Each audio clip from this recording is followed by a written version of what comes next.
చిత్తులు కన్ను పని చేయట్లేదు, కిడ్నీ పని చేయట్లేదు, గోళీ ఓడిపోయింది, ఇటువంటి సొల్లు కబుర్లు చెప్పకుండా నువ్వు చేసినటువంటి 420 కార్యక్రమాలకి కదలరా అని చెప్పి రాజమండ్రి సెంట్రల్ జైల్లో ఈయనకి ఆహ్వానం పలుకుతుంది. త్వరలో కూడా వెళ్తాడు.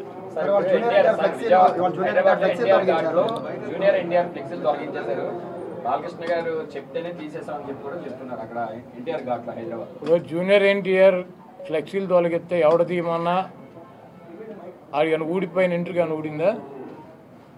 వాళ్ళ నీచమైన బుద్ధి. ఎన్టీ రామారావు పేరు చెప్పి భజన చేసుకునేటువంటి కుటుంబ సభ్యులు ఎన్టీ రామారావుని, పెద్ద ఎన్టీఆర్నేమో చంద్రబాబు కోసం దించారు. జూనియర్ ఎన్టీఆర్నేమో సిగ్గు లేకుండా బాలకృష్ణ మళ్ళీ అల్లుడి కోసం, ఈ లోకేష్ పప్పుగడి కోసం సర్వనాశనం చేసేటువంటి కార్యక్రమం పెట్టుకున్నారు. ఇటువంటి బాలకృష్ణలో ఇటువంటి చంద్రబాబు నాయుడు 1000 మంది వచ్చినా కూడా జూనియర్ ఎన్టీఆర్ ఊడిపోయినటువంటి ఇంటర్ కూడా పేర్లేరు. వచ్చే ఎన్నికల్లో కొడాలనానికి డిపాజిట్లు కూడా రావు అని చెప్పేసి టీడీపీ నేతలు ఇవాళ సభ ద్వారా మేము ప్రూవ్ చేస్తామని చెప్పి టీడీపీ నేతలు. చంద్రబాబు 2014 ఎన్నికల ముందు 3 సభలు పెట్టాడు గుడివాళ్ళు. అప్పుడు కూడా ఏ సొల్లు కబుర్లు. కాకపోతే పోటీ చేసే అభ్యర్థులు మారారు, వచ్చి ప్రగల్భాలు చెప్పే సొల్లుగాళ్ళు మారారు.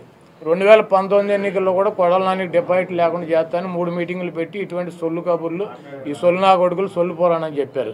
మళ్ళీ 2024 వచ్చింది, మళ్ళీ అభ్యర్థులు మారారు, మళ్ళీ మాట్లాడేవాళ్ళు మారారు. ఈ గుంటనక్క మాత్రం వీడు ఎట్టాగా ఉన్నాడు. ఇప్పుడు 2 మీటింగులు అయినాయి, ఇది 3వ మీటింగ్ పెడతాడు ఎన్నికల్లోపు. నా ఊడిపోయిన ఇంటర్ కూడా పేర్లేరు. కృష్ణా జిల్లాలో వైసీపీ ఖాళీ అయిపోతుందని కూడా చెప్తున్నారు సార్. మొత్తం జాయినింగ్స్ వరుసగా ఉన్నాయి, ఎక్కడ పెట్టుకోవాలో కూడా మాకు తెలియట్లేదు. ఎక్కడో ఒకటి పెట్టుకోమనండి. బాబు కొడుకులు ఇద్దరు పుస్తకాలు పెట్టుకుంటారు కదా, ఎర్ర బుక్కులు, అక్కడ పెట్టుకోమనండి. బాబు కొడుకులు ఎర్ర బుక్కునే చించి తోసుకోమని చెప్పి కదా, వీళ్ళని కూడా ఎక్కడో చోట తోసుకోమని చెప్పండి. జన సమీకరణ రాకుండా పోలీసులు అడ్డుకుంటున్నారు అని చెప్తున్నారు. అసలు చంద్రబాబు గుడివాళ్ళు ఎవడొస్తాడు? కాదు, చంద్రబాబు గుడివాళ్ళు పట్టించుకునేవాడు వాడు దొంగ 420 గాడు అని తెలియదు. మా గుడివాళ్ళలో మాకు ఎన్టీ రామారావుని అంత మహోన్నతుడిని పార్టీ నుంచి తొలగించి ముఖ్యమంత్రి పదవి కొట్టేసి మా ప్రాంతం వాడిని సంకనాకి ఇచ్చేసినటువంటి వెధవీడు అని తెలియదు. వీడికి ఎవడొస్తాడు? చంద్రబాబు నాయుడికి జనం వస్తారా? అంటే 1,00,000 మందితో సభ పెడుతున్నామని టీడీపీ నాయకులు చెప్తున్నారు కదా సార్. మొన్న 2 లక్షలు అన్నారు, ఇప్పుడు 1,00,000కి వచ్చారా? అది మొన్న వాళ్ళే పార్టీ మీటింగ్ పెట్టి 2 లక్షల మంది జనం అన్నారు, ఇప్పుడు 1,00,000కి వచ్చారా? అక్కడ తీసుకున్న ల్యాండ్ ఎంతో చూసారా మీరు? 22 ఎకరాలు పొలం తీసుకున్నారు, దాంట్లో 9 ఎకరాలు పార్కింగ్ పెట్టారు, 5 ఎకరాలు దయాసి వేశారు, 5,000 కుర్చీలు వేశారు. 1,00,000 మంది వస్తారా? ఇప్పుడు వెళ్ళి లెక్కేటాడు కుర్చీలు 5,000 ఒకటో కుర్చీ ఉంటే నేను గుడివాడ వదిలేసి వెళ్ళిపోతా. మీరు వెళ్ళా లెక్కేటాడు మీడియా వాళ్ళు. 22 ఎకరాలు ల్యాండ్, 7 ఎకరాలు పార్కింగ్, 9 ఎకరాలు పార్కింగ్, 5 ఎకరాలు ఏమో డయాస్ అంట, ఆయన సెక్యూరిటీ అంట. వేసి 5,000 కుర్చీలు వేసి 1,00,000 మంది వస్తారు. 5,000 కుర్చీలు 1,00,000 మంది కూర్చుంటారు అంటే ఒక్కొక్క కుర్చీలో 10 మందిని కూర్చోబెడతాడు ఏంటి? ఇవన్నీ సొల్లు కబుర్లు. 5,000 మందికి అక్కడ ఏర్పాట్లు చేశారు. చంద్రబాబు మాట్లాడేటప్పుడు 3,000 మంది ఉంటారు.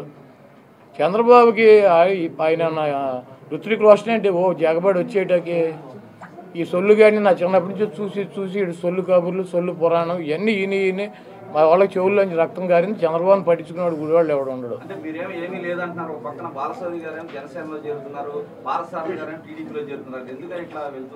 జగన్మోహన్ రెడ్డి గారు నిన్ను టీవీలో, నువ్వే టీవీ 10 టీవీ నిన్ను తీసేస్తే నువ్వు ఎక్కడ చేరుతావు? ఏదో ఛానల్ చేరవా? ఇంటికాడ కూర్చుంటావా? ఆయన వేరే చోటుకి వెళ్ళమని వెళ్ళారు, ఆయన చెబుతున్నాడు కదా. ఎవరు వెళ్ళారు? ఎవరు వెళ్ళింది? ఎవరు? నేను కూడా వెళ్ళా. ఎందుకన్నా మనందరం కలిసి ఉన్నాం కదా, కలిసి ప్రయాణం చేద్దామని చెప్పి. అవునయ్యా, ఆయన తీసేసాడు, మేము ఉండమని అడుగుతాం. పీకేసేది మేం కాదు కదా. కలిసి ఉన్నాము అన్ని చోట్ల, ఇప్పుడు దాకా కలిసి ఉన్నాం కదా, కలిసి ఉన్నాం. తొందరపాటు మాకని చోటాకి వెళ్తాం. మరి ఎవరు వెళ్తారు? కాదు, ఎవరు వెళ్తారు? జగన్మోహన్ రెడ్డి గారు సీట్ ఇస్తానంటే నాకు వద్దు, జనసేన తెలుగుదేశం మాకు తెలదు, ఏ పార్టీకి వస్తే సీట్ ఆ పార్టీలో చేరుతామని చెప్పి వెళ్ళేవాళ్ళు ఎవడు ఉన్నాడా?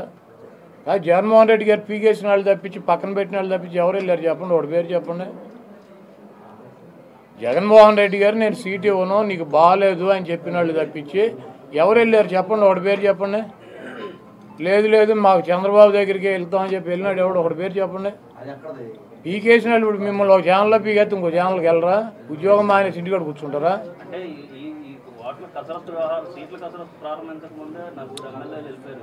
వాళ్ళకి అప్పుడే చెప్పాడుగా అసెంబ్లీ అదండి ఎమ్మెల్సీ ఎన్నికల్లో మేము తీసుకెళ్ళి లోపల తీసుకెళ్ళి సర్లే చూస్తానని చెప్పమంటే నేను సీట్ ఇవ్వనని. మీరు రామాయణం ఎంత రాముడు సీత ఏమవుద్దండి నేనేం చెబుతా. కాదు 4 ఏళ్ళు వాళ్ళ నలుగురికి అసెంబ్లీ జరుగుతూ ఉండగా ఓటేసే ముందు నలుగురిని తీసుకెళ్ళి ముఖ్యమంత్రితో మాట్లాడిచ్చారా? మాట్లాడితే నేను సీట్ ఇవ్వలేను మీకు, మీరు గబూలే పలిగిపోయారని చెప్పాడా? వాళ్ళే బయటకు వచ్చి చెప్పారా నాకు సీట్ ఇవ్వను అన్నాడు, అందుకని చెప్పి మేము వేసామని చెప్పి. మళ్ళీ రామాయణం అంతిన రాముడు సీత ఏమవుతుందంటే అప్పుడు నలుగురైనా ఇప్పుడు నలుగురైనా ఎప్పుడు నలుగురైనా జగన్మోహన్ రెడ్డి గారు సీట్ ఇవ్వనంటే వెళ్ళిపోతారు. రాష్ట్రం అంతా గొప్పగా అభివృద్ధి జరుగుతుంటే ఆయా ప్రాంతాల్లో అభివృద్ధి జరగక ఎమ్మెల్యేలు తీసేస్తున్నారా? ఇప్పుడు మీ ఛానల్లో నిన్ను తీసేశారనుకో, కాదే మీ ఛానల్ పనికిరాందని నిన్ను తీసేసినట్ట, లేదా మీ ఛానల్ సరిగ్గా వార్తలు వేయట్లేదని నిన్ను తీసేసినట్ట. నేను అడిగేదాన్ని సమాధానం చెప్పు.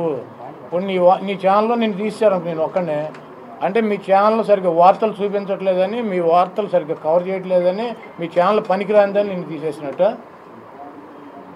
ఇప్పుడు బిహేవియర్ ఉంటుంది, ఒక ఎమ్మెల్యేనైనా ఒక ప్రజాప్రతినిధి అయినా బిహేవియర్ ఉంటుంది. లేకపోతే సామాజిక సమీకరణాల్లో అక్కడ ఉన్నటువంటి సామాజిక సమీకరణలో మిగిలినటువంటి వాళ్ళకి అవకాశం వచ్చినటువంటి పరిస్థితి ఉంటుంది. ఇది అన్న ఒక రాజకీయ పార్టీ ఒకరినే పెట్టుకుని 365 రోజులు ఇక ఎలక్షన్ వచ్చినప్పుడల్లా అతనికే సీట్ ఇవ్వాలని అని రాసి ఉందా? తెలుగుదేశం చంద్రబాబు నాయుడు అడిగెత్తాడు, ఇప్పుడు నలుగురిని మార్చాడు నా మీద. ఇప్పుడు వెళ్ళి అడగండి.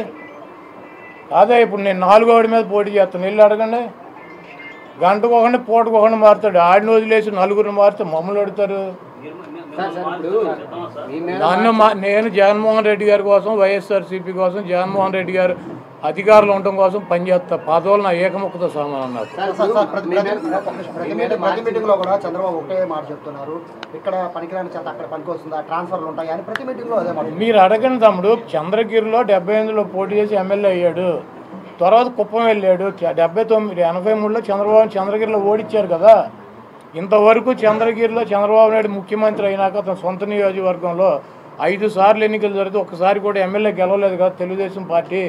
3 సార్లు కాంగ్రెస్ పార్టీ గెలిచింది, 2 సార్లు వైసీపీ గెలిచింది కదా. చంద్రబాబు నిన్నే వెళ్ళి అక్కడ పండుగ చేసుకున్నాడు కుటుంబ సభ్యులందరినీ తీసుకెళ్ళి చౌట. మరి ఈ సన్నాసి ఈ వెధవ ట్రాన్స్ఫర్ అయ్యి కుప్పం వెళ్తే అక్కడ ఎట్ట గెలిచేవరా పిచ్చిన కొడకని చెప్పి అడగండి, నన్ను అడుగుతావు నువ్వు. సార్ ఇప్పుడు మీ మీద ఓడిపోయిన అభ్యర్థులను మార్పు చేశారు, కానీ ఇక్కడ ప్రస్తుతం సిట్టింగ్ ఎమ్మెల్యేలని సిట్టింగ్ ఎంపీలకి సీట్లు ఇవ్వకపోవడం అనేది వాళ్ళ ఫెయిల్యూర్గా మనం భావించాలా, లేకపోతే ప్రభుత్వ వ్యతిరేకతగా భావించాలి? ఇప్పుడు ప్రభుత్వ వ్యతిరేకత అయితే 175 మందిని మార్చేస్తారు కదా. ఓ 40 మందిని 30 మందిని ఎందుకు మారుతారు? కాదు, ఇప్పుడు నేను గెలుస్తా, నాకు సీట్ ఇస్తున్నాడు, పక్క కాన్స్టిట్యున్సీలో గెలిచే అవకాశం లేదు. నీ బిహేవియర్ కూడా ఉంటుంది కదా. నువ్వు ఎవరిని పడితే అని కాలు మీద కాలు వేసి కూర్చుని ఏంట్రా ఒర్రాయి గారే అన్నావు అనుకో, నీ మీద ఉంటుంది. కాబట్టి నాకు ఏరు కదా ఓటు, వీడు పనికిరానాడు వీడు అయితే కనుక మేము ఏ ఓటు వేయమని చెబుతారు. ఇప్పుడు ఎక్కడైనా బీజేపీ 303 మంది ఎంపీలకు ఇచ్చేద్దా సీట్లు? కాంగ్రెస్ పార్టీలో గెలిచినటువంటి 70 మందికి 60 మందికి సీట్లు ఇచ్చేద్దా? చంద్రబాబు రేపు అందరూ గెలిచిన వాళ్ళందరికి ఇచ్చేసాడా? ఇప్పుడు జవహర్ ఎక్కడ కోరు నుంచి తీసుకొచ్చి తిరూరు ఎందుకు పెట్టాడు, సంకనాగదేవని పెట్టాడు ఏంటి ఎవరిదన్నా? లేకపోతే ఎమ్మెల్యే పాయిగ్రాపేట నుంచి తీసుకొచ్చి కొవ్వూరులో ఎందుకు పెట్టాడు? బుచ్చి చౌదరిని సెంట్రల్ నుంచి రూరల్కి ఎందుకు మార్చాడు అంటే ఇక్కడ పనికిరాన్న కొడుకు ఆ పక్కన పనికి వచ్చాడు ఆడికి. గద్దెరామ్మోహన్ గన్నవరం నుంచి తీసుకొచ్చి విజయవాడ ఎంపీకి ఎందుకు పెట్టాడు? విజయవాడ ఎంపీని తీసుకొచ్చి విజయవాడ ఈస్ట్లో ఎందుకు పెట్టాడు? దేవినేని ఉమాగాడిని నందిగాం నుంచి తీసుకొచ్చి మైలవరంలో ఎందుకు పెట్టాడు? అంటే ఈడు చేస్తేనేమో సంసారం, మిగిలిన వాళ్ళు చేస్తే వ్యభిచారం. సొల్లు మాటలు 420 మాటలు చంద్రబాబు. మీరు ఆ చంద్రబాబు మాటలని పట్టించుకోమాకండి, అడన్నీ దొంగ మాటలు చెబుతాడు. ఇప్పుడు